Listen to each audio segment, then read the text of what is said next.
welcome back, guys, to TheSpurgeonPiper. This is Wilson with you. This video this week is a little different than usual. I'll be sitting down with my wonderful wife, and we're going to be discussing why we homeschool in the first place. What led us to the decision, which we began 5-6 years ago with our first child. What is our background beforehand in public school, and was it an awful experience, and that's why we jumped in, and what are the benefits with homeschooling and everything else that goes along with it. So some of you have no experience with homeschooling, and some of you are really interested. Some of you are not at all. But regardless, I hope you enjoy this video and you gain something from it. All right, Kayla, we want to talk about homeschool, reasons why we're in it, what led us to it, all that good stuff. But before we even get background to your high school, lower educational formation in mind, we're not saying that you need to homeschool your children to be good parents, right, or that if you don't homeschool your parent or your children won't go up to be successful, right, or in some way, shape, or form, you're bad parents. Your kids are worse off because they don't homeschool. Not necessarily saying that. Not saying that. Yeah. Okay. I just wanted that to be clear before going forward, so people don't go in assuming we are only pro homeschool, and anything else is wrong in any way. Absolutely. All right. Very good. All right. So give your public school background, because you did grow up in public school. Yes. How did it go? Was it awful? Was it pleasant? Yeah, so I had a really great public school background, my history in public school. I liked school. I had good friends. I did grow up in a wealthier area, the Woodlands, so lots of opportunities. Woodlands, Texas. Woodlands, yeah, Texas. Not in the Woodlands. Yeah, just so some folks the know. Woodlands, Texas. Yeah. So outside of Houston, lots of opportunities, lots of kids. So I would say overall, really good experience. I also was just really blessed with the crowd I tended to hang out with. Kids that went to church with me as well, and then swim team was kind of a niche group. That overall, it just was a really great experience for me. I think the only downfall is that 2,500 was my graduating class. Right, huge. And so you were a little bit of a face in the crowd. Like you don't really get to know a ton of people very well, so I knew my little group. But no, I think fondly of my school, my education. That your high school class is bigger than the town I grew up in. It will always be amazing. Yeah. So you had a great background, and obviously with the Woodlands, there's a lot of tax-paying dollars going to fund the public school, which has made it a very educationally successful entity system. And so there wasn't much to point out that as far as negative when it comes to educational system. Even morally, there was in 12, 15 years, whatever it's been, 20 years since you've been out, things have changed. Very different time period. period. It was a different time period. It was doesn't seem that far long ago, but things have really changed. It was very much a Jesus culture, a youth group culture. Yeah. It was the cool thing. Everybody went to church on Wednesdays for youth group. Right. Now we're living in almost like a post-Christian culture where it's a lot of that. where it's kind of looked down upon to have the values that somebody Christian does. So, showing in all this, in your background, you didn't jump into homeschool because, I had this awful experience. My public school was quite a different story as far as background. Small, middle to low class South Texas town. My class was 30 compared to 2,000 or 2,500. Not a lot of money was funded into the school. The teachers got by. I was even on the top 3 of my class. I graduated top 3, and even then I had to take remedial math, and I certainly wasn't the best of students, but I always remember my calculus teacher pre-calculus teacher having to learn calculus with us, and that always stood out. But in saying all that, morally, so educational wise, it struggled a bit. Morally, or as far as kid goes, it was fine. I don't know how it is now. It was fine. Certainly not great. And there's a lot of personal choices and all that as well, by family's decisions and all that as well. But it was fine. I did not leave high school, and saying all that, thinking, oh my goodness, this was awful. We need to leave. If I have children, we need to go to homeschool per se. Never came to mind. Back in the time period that we grew up in also, I don't think it was very commonplace for homeschooling. No. Talked about or glamorized or anything that maybe happened after COVID. Yeah, absolutely. Yeah. And you had relatives, a few relatives who were in homeschool. I didn't have any interaction with homeschooled people. I had the stereotypes where they're awkward and all that stuff, and they're isolated, but that was it. Yeah. So that's our background. You went to college. You share a bit about that. Went to Texas State University as looking into speech pathology. Yeah. So my background was in basically child development. Yeah. Master's degree there. You and I met there. Good experience. So you graduated, master's speech pathology, and we went at Texas State. I eventually left there, and I'm currently in seminary. So further background on where we come from. So then we jump into, after marriage, we have starting to have children, and I don't know when exactly we started having this conversation. It may have been before. Yeah. It was when I started working in the public schools. Okay. So, that goes into question. When did you decide, okay, we need to start having a talk about homeschooling our children when they're at age to be homeschooled? So it's kind of hard to think of when that exact moment or that conversation happened.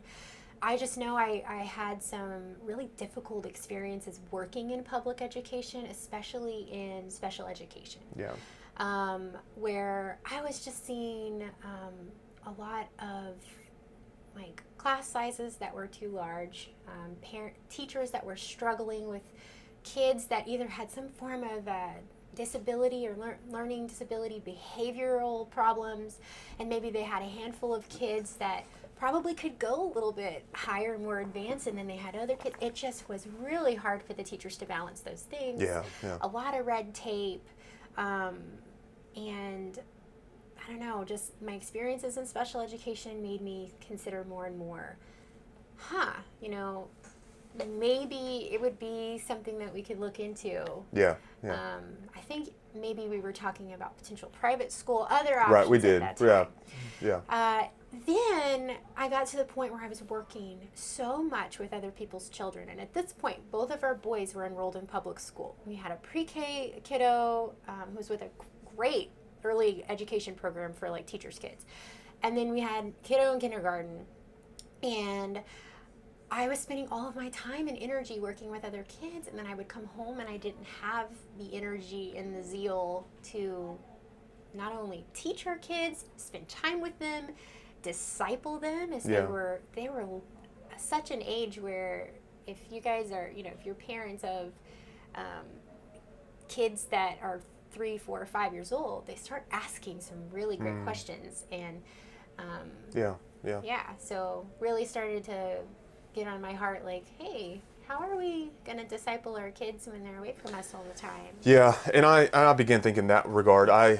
As time has gone on, especially with the classical curriculum we're part of, or that we use, as years gone on since our children have been in it, I've been more convinced of the educational importance of our decision. I mean, that's becoming obvious. But in the beginning, it was more of okay, the realization, and I think I was listening to a podcast that mentioned just how little parents are with their children when they're at school for 8 hours a day. And not to mention, especially nowadays with all their extracurricular activities, I mean, you have 1 to 2 hours outside of them doing homework to pour into them, and how little you are able to shape them. And so it's ultimately up to not only the system, but even their peers to shape them. And that led to how I was formed and myself. And I thought, do I want to raise our children in that way where we pretty much almost don't raise them so much? It's mostly others raising them and pouring into them, especially in the younger age when they're sponges. You have to undo things. You really can't undo them. And things that we don't even know that have occurred. Right. There's so many things our kids, it's either become the norm because of culture. Right. Or they just don't know how to process. Yeah, exactly. Exactly. I think there was one event that happened where we had a kiddo at kindergarten and came home and was telling us about, two little girls wanting to get married on the playground, and he was very upset. Well, he didn't comprehend that. Yeah. And you'd rather walk through that with him personally and how to deal with that. Unfortunately, I knew about this because I worked on the school. But that was fortunate. Yeah. By and large, that's not happening. No. That's not happening. And again, it's a lot of what we're dealing with now, and we're not old, but a lot of what we're dealing with was just not so prevalent when we were in high school. I mean, it's hard to think of everything. I don't know if I ever thought of the transgender issue in high school, for instance. Oh, yeah. I mean, even high school, I just don't know. Maybe I came across a movie or something, but that wasn't in my processing. Absolutely. So all these things are going on, and now I was certain, we need to. This was 5 years ago when our kid, because we have a 5th grader. Right. So 5 years ago. 5 years ago. So 5 years ago, and we started leaning towards not necessarily, and I was really looking for something that we weren't just isolated or by ourselves. Yeah. Something where we're more of a cooperation, which did lead us to. I wanted that too. It did lead us to classical conversations. Yes. So, explain what that is.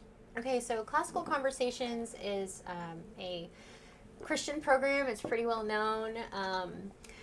It's sometimes controversial. There are some folks that aren't super excited about the business side of Classical Conversations, but it's basically a paid cooperative where parents that choose to be, the director or the tutors, the teachers, they can get paid for doing that, following this curriculum. Everyone across the country is following the same curriculum that's a part of the Classical Conversation program.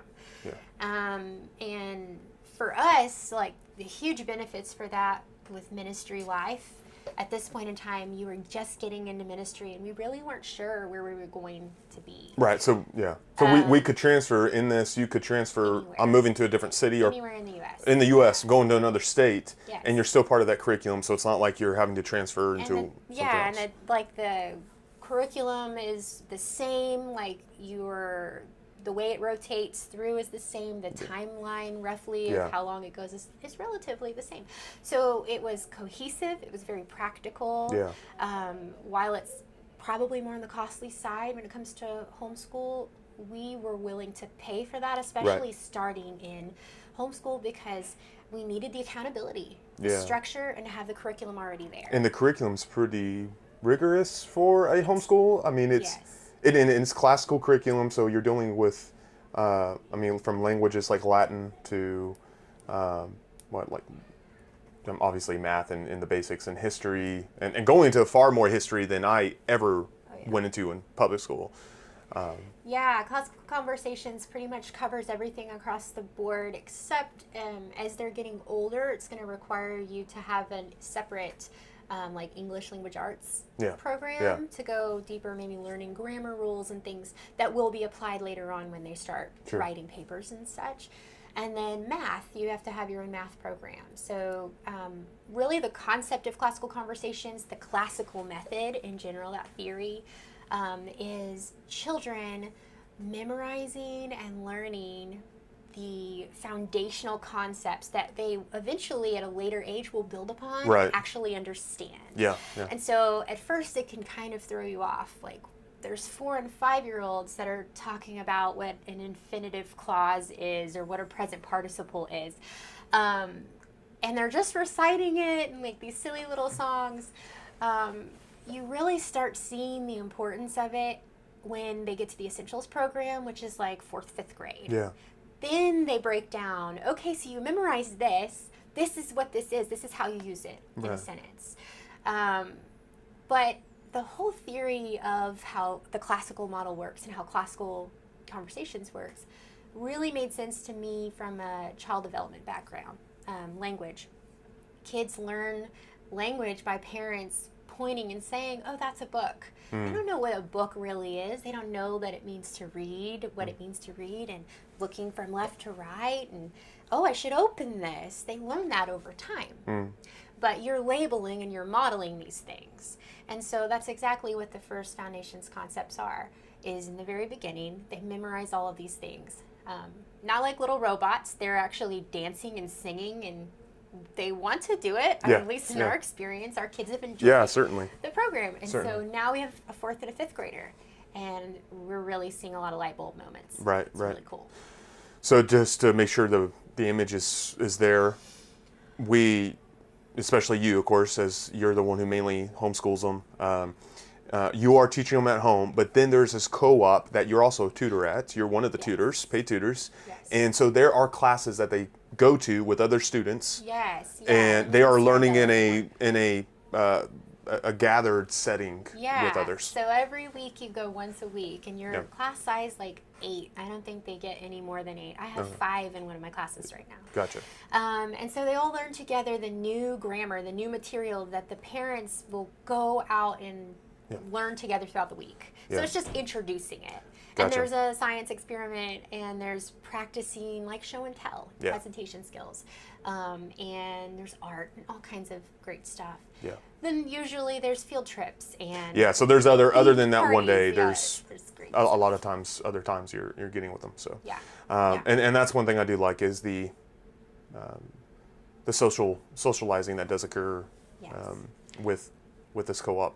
Yeah. So we're already kind of touching on it. What are the benefits of CC, classical curriculum, and similar co-ops? I mean, compared to being single, going to it individually with your family, what's the benefits of a co-op?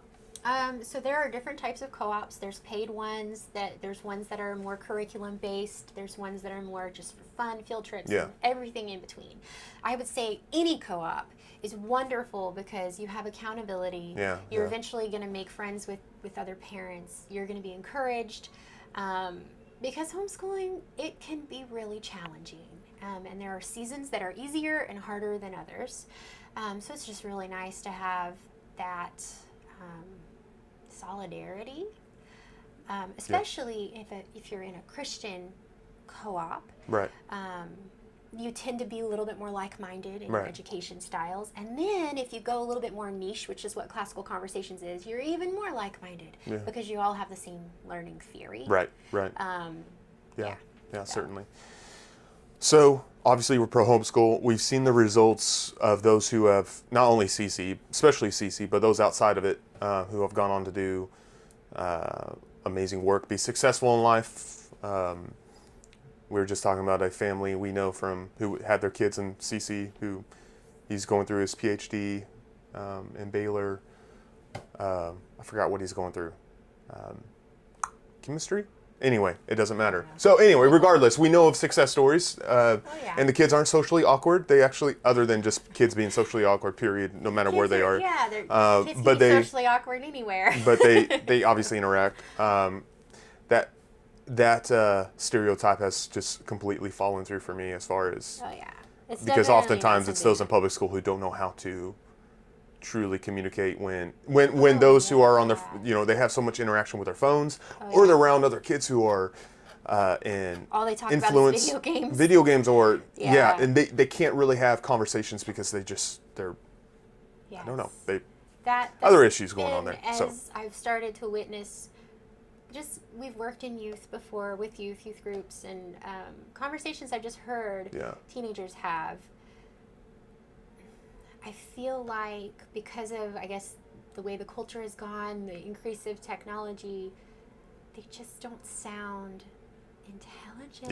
Yeah, I've noticed that too. And noticed that too. Yeah, like they're talking about is all of these games and these. It's media, whether it's just music, and then I know they're very self-centered in their view of people and family and other people, and I'm sure maybe this is just a thing that. Because I know we were not perfect teenagers. No, and we talked about this earlier, we didn't have phones with us where we were absorbed by it. When you and I were in... We were not behind a screen. No, Razor phones are just the thing, and... I grew up in the era of going to the mall after school. Yeah, and that's so what we did, we certainly weren't these amazing, intelligent kids, probably ourselves, but it's been exacerbated because they're in their phones. And this is a problem all across the board. I think it seems like homeschool families, parents are more apt to make sure they are structuring their children's lives. Interests. And Yes,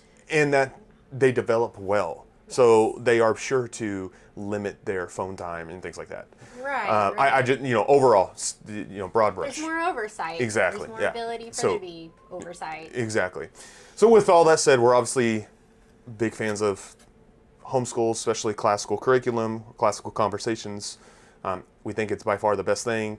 Time is just proving more and more, in our opinion, of where the public school system in the United States is altogether, and Texas school system, in areas we've been, it's just for us. However, going back to what we said in the beginning, is it for everyone? Are there cases where, okay, this you may not need to be getting into homeschool, or it's not for you, or it's not best for your family? Yeah, that's a hard question. I would say that it's really easy to make excuses. Yeah. And so I think as a parent, if you are thinking about, and maybe you're convicted about your child's education, that you really are prayerful and mindful. Am I making excuses? Are there things is this a legitimate reason, or is this right. just, I don't have a background in child development, or I don't even have a college degree? There are so many families that are educating in different ways with different backgrounds, and they're having wonderful success. Yeah. Not only academically, and yeah, sure, that's important. Right. We want our kids to be successful even in the world standard.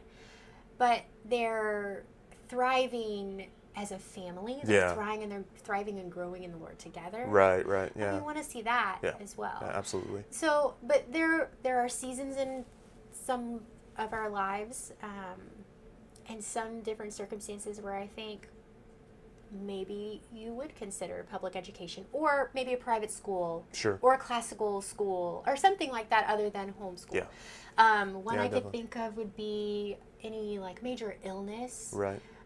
Whether there's a child that's ill that's requiring more care, or there's sure. a child with special needs. Right. Or a parent that's struggling with whatever illness. Yeah. If you feel like your struggle is going to be a detriment or going to just be difficult in that season, then that might be something you consider not doing at that point in time. Yeah, certainly.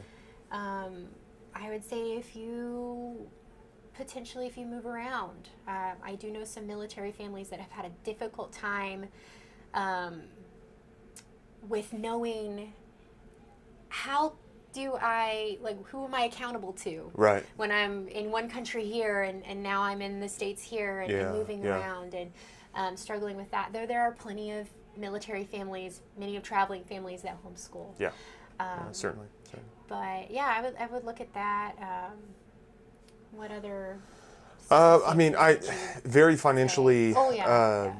In binds. Where you both parents have to work to survive. I mean, obviously that is primary as far as providing for your children, your family, and so I understand there are cases where that immediately is the issue at hand is a parent can't stay home to homeschool their children, and that is I don't know if there are ways to get around it. I'm sure there may be, but that is one issue is the financial strain of definitely. But with that said, you and I have been in very, very tight situations.